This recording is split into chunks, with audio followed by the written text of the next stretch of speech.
Hey guys, it's me, Orangienblue. And you ever watch too many unboxing videos where it gets to the point where opening a toothbrush has a sentimental value? Oh my god. You see, game collecting isn't just a hobby, it's your way of life. Now what separates a collector from just your average consumer? Well, your average consumer normally picks up games that they're really interested in, and a collector picks it up for 360 and proceeds to deep clean it so it looks good on a shelf. Now, honestly, anyone could be a collector. Even if the only thing in your collection is a copy of SpongeBob Atlantis and Cabela's African Safari disc only, you're still a collector. But collecting recently has started to take a turn. Like, what happened here? Game prices just started to shoot up in value and have not been slowing down. I remember in 2019, I bought Wind Waker for $20 at GameStop, and now it's selling for $70. I can buy a tungsten tube for that price. Now, how did I start collecting? It all started in 2017 with the launch of the Nintendo Switch.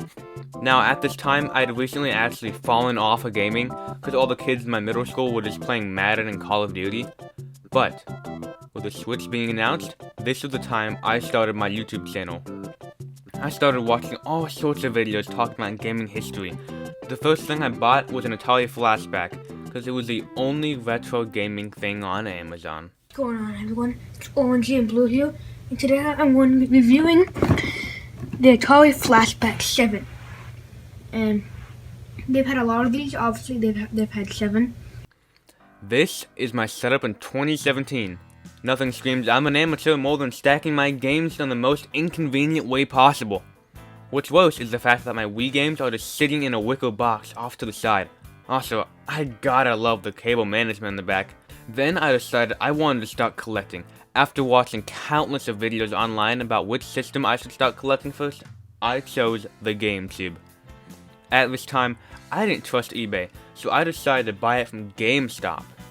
I already had 2 games, Spider-Man 2 and Tony Hawk's Pro Skater Underground, that were hand-me-downs that I found in our DVD collection. Games were expensive though. The GameCube itself was like $65, and most of the games I wanted were in the $20 to $40 range, but I had to make do with what I had. I ended up buying Mario Golf for $8. I remember the total being around $80, and as a 14-year-old kid, I was terrified. I had never bought anything that expensive before, and spending $80 to play Mario Golf really made me rethink my life. But then, when it finally arrived, it made up for it. It was the coolest thing ever. The controller felt a lot nicer than I was expecting, and the console itself was a lot smaller than I originally thought. GameStop did decide to pull a GameStop and only include the disc, but it was so cool, it was in the shape of a golf ball. I didn't care. I did end up printing out my own cases, so it wasn't that bad. Then throughout the year, I found an SNES Classic Edition at Target, which was out of stock everywhere at that time. I had finally started to grow my collection. Listen, it was enough for me. Throughout the year, I was able to start picking up more and more games, including Mario Sunshine, my most wanted GameCube game. Of course, I did buy all these from GameStop, so a lot of these didn't have cases, but some of them did, and I even got lucky with the manual and inserts with one of them. Then after a certain, I was able to buy even more games. There was this amazing thrift store next to me that had all kinds of games. I remember the first time I walked in there, they had 2 PS2s for $25, multiple Wii's, a Wii U with a bunch of controllers and games, $80 for the whole lot, and 2 GameCubes for only $40. I was in so much shock, I bought nothing. Now, I did eventually go back and buy one of the GameCubes that was $45. While I did already have one, this one came with 2 controllers that were brand spanking new, and an official memory card that I did not have. The controllers themselves were like $30 each on eBay, so I thought, hey, why not? Throughout the year, I continued to pick up more and more games, and even found a game store nearby. I got a PS2 for $25, a Nintendo 64 for $48. It started to look like collecting was going to be a really fun hobby. You ever just live in a pandemic? With everyone staying inside and receiving a fat stimulus check from the government, people started to rediscover their childhood games and wanted to play them again. And thus, the prices skyrocketed. Everyone realized that their old games were more valuable and started to sell them all over again. Games that were previously $20 to $30 jumped to $60 and $70. and games that were 50 to 60 jumped into the hundreds. This mainly happened with the 5th and 6th generation of consoles. While the NES and SNES definitely did have an increase, it wasn't nearly as much as the N64 and GameCube. Some of these games I can kind of understand, like, yeah, Super Smash Bros. Melee, the most competitive fighting game of all time. But then you got a game like Warrior World and it costs like $100, like, how did it get this way? I got this game for like 22 years ago. Even games I've never even heard of jumped up in price. And now, retro collecting has just seemed to lost its touch. I can't go out to thrift stores to find games or any good deals online. Games have just gotten too expensive now, and I don't think I'm alone in this position. Many people are starting to stop collecting. The inflation in the aftermarket has gone absurd. A lot of people are complaining about the sealed gaming market, more specifically grading. Basically, people send in those sealed games to a company like Watto or VGA, and then they grade them on how pristine the plastic film is, and then slap it in another plastic box to show off how much you haven't played Donkey Kong 64. Some of these can be pretty hit or miss, like why is Superman for Game Boy $11,000, but then Ghostbusters on NES is only like $28.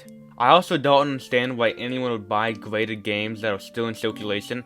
Like, if you really wanted a graded version of Breath of the Wild, you could just go to Target, buy like 20 sealed copies, and then get them graded yourself.